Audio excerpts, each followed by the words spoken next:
Hi అండి. అందరికీ హనుమాన్ జయంతి శుభాకాంక్షలు. ఈరోజు మేము చిలుకూరు బాలాజీ టెంపుల్‌కి వెళ్తున్నామండి. అందుకోసం మేము మెహదీపట్నం నుండి 288 డి బస్ తీసుకున్నాము. మెట్రో డీలక్స్ అయితే ₹45 ఛార్జ్ చేస్తుంది. తెలంగాణ వాళ్ళకైతే మిగతా బసెస్ ఫ్రీ. మేము బాలాజీ టెంపుల్ చేరుకోవటానికి 40-50 మినిట్స్ పట్టింది. మీకు కొబ్బరికాయ, తులసిమాల కావాలి అంటే గుడి ఎంట్రన్స్‌లోనే దొరుకుతుంది.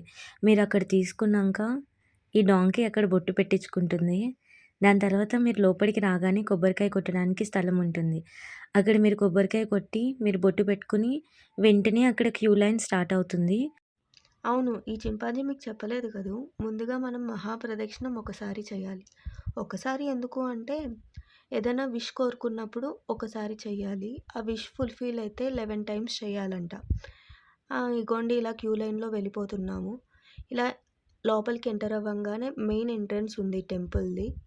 ఈ మెయిన్ ఎంట్రన్స్ లోపలికెళ్ళంగానే లోపల వీడియో తీయనివ్వలేదు. సో, మా దర్శనం చాలా జరిగింది. అయినా గుడిలో దర్శనం చేసుకుంటే చాలా పాజిటివ్ వైబ్స్ అనిపిస్తాయి కదా! బయటికి రాగానే మీకు బయట శివాలయం ఉంటుంది. తప్పకుండా దర్శనం చేసుకోండి. మీకు ఇంకా చాలా పాజిటివ్‌గా అనిపిస్తుంది. ఈరోజు నేను డాంకీ ఇలా రావడం, దర్శనం చేసుకోవడం చాలా పాజిటివ్ వైబ్స్ వస్తున్నాయి. ఇదండి మా ఈరోజు కథ. ప్లీజ్ లైక్, షేర్, సబ్స్క్రైబ్ చేయండి.